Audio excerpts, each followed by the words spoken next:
Hello everyone guys. कुछ लोग ये मानते हैं कि हमारी जो टंग है ना, तो उस पे कोई टेस्ट मैप बनाए। और जैसे कि हम किसी चीज को खाते हैं तो जैसे टिप पर स्वीट टेस्ट आता है, साइड्स पर सॉल्टी और सॉर टेस्ट आता है और बैक पर बिटर टेस्ट आता है। ऐसा बहुत लोग मानते हैं और ये बहुत बहुत बहुत ज्यादा फेमस चीज है। बहुत सारी बुक्स में पब्लिश्ड है जो कि बहुत पॉपुलर स्कूल्स तक में जाती है। और ये सब लोग इसे सही ही मानते हैं। बट क्या हो अगर मैं कहूं कि ये चीज गलत है। हमें आज तक क्या बताया गया है कि हमारी जो टंग है उस पे जो टिप है उस पे स्वीट टेस्ट आता है, बैक पे बिटर टेस्ट आता है। ऐसे ही पूरा मतलब एक टेस्ट मैप ड्रॉन है कि इतने रीजन में ये टेस्ट आता है, उतने रीजन में वो टेस्ट आता है और अलग रीजन में अलग टेस्ट आता है। स्वीट, सॉर, बिटर, स्पाइसी जैसा भी है वो अलग अलग रीजन डिटेक्ट करते हैं कि कोई टेस्ट कैसा है। जैसे आप अगर एक चॉकलेट को खाते हो तो उसका स्वीट टेस्ट हमें आता है क्योंकि हमारे जो टंग का एक पर्टिकुलर रीजन है वो सिर्फ स्वीट टेस्ट को डिटेक्ट करता है और वहां पे जब हमारी चॉकलेट जाती है तब हमें उसका टेस्ट आता है स्वीट।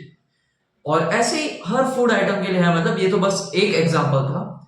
तो बात यहां पर ये निकलती है कि गाइस, जो हमारा टेस्ट मैप ये पूरा ड्रॉ है ना टंग पे, ये बुक्स में भी पब्लिश था। तो इसे डायरेक्टली कह देना कि ये गलत है, ये बहुत बड़ी बेवकूफी होगी।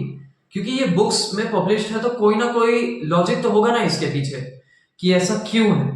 तो देखो, सब कुछ पहले से देखते हैं जहां से ये चीज एक्चुअली में स्टार्ट हुई थी। गाइस 1901 की ये बात है जहां पर एक जर्मन साइंटिस्ट जिनका नाम डेविड था, उनने एक रिसर्च की थी। तो टंग में अलग अलग रीजन में थोड़ा सा स्लाइट डिफरेंस था टेस्ट में। जैसे किसी पर्टिकुलर रीजन पर आपको स्वीट टेस्ट थोड़ा ज्यादा आता था।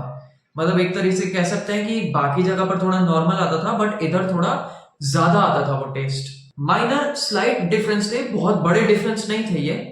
तो ये डिस्कवरी, ये रिसर्च पे पता चला था 1901 में डेविड साइंटिस्ट को।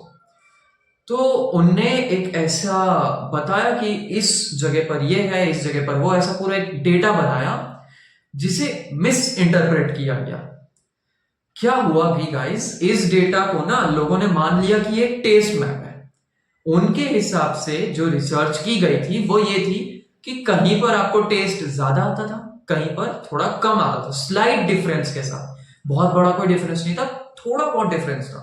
बट लोगों ने उसे क्या बना दिया कि आपको सिर्फ यहीं पर स्वीट टेस्ट आता है, आपको सिर्फ यहीं पर बिटर टेस्ट आता है। समझ रहे हो गाइस कि आखिर प्रॉब्लम कहां हुई। स्लाइड को इन लोगों ने 100% बना दिया। यहां से प्रॉब्लम चालू हुई और इसी चीज को बुक्स में भी प्रिंट किया गया। आप देखोगे तो कुछ साल पहले की जो बुक्स है वहां पर टंग का जब पढ़ाया जाता था साइंस में तो यही मैप ड्रॉ था और लिखा जाता था कि स्पेसिफिक टेस्ट बर्ड्स होते हैं हमारे टंग के अलग अलग रीजन में और वो एक पर्टिकुलर टेस्ट को ही डिफाइन करते हैं। बट रियलिटी ये है कि आपके टंग में देखो, all through out the tongue हमारे टंग में टेस्ट बर्ड्स हैं। और वो टेस्ट बर्ड्स जो होते हैं ना गाइस, जो कि टेस्ट डिटेक्ट करने का काम करते हैं, एक टेस्ट बर्ड हर टाइप के टेस्ट को डिटेक्ट कर सकता है। मतलब खाना कहीं भी पड़े आपकी टंग में, आपका जो ब्रेन है वो उसे वैसा ही इंटरप्रेट करेगा जैसा उसका टेस्ट आना चाहिए। मतलब अगर आप चॉकलेट को एकदम बैक में डालोगे जहां पे उस टंग मैप के हिसाब से बिटर टेस्ट आना चाहिए, वहां पे भी आपको उसका टेस्ट स्वीट ही आएगा क्योंकि यार वो चॉकलेट स्वीट है तो उसका टेस्ट तो स्वीट ही आएगा ना। तो गाइस देखा कैसे छोटा सा मिसअंडरस्टैंडिंग इतनी बड़ी प्रॉब्लम को लीड कर सकता है।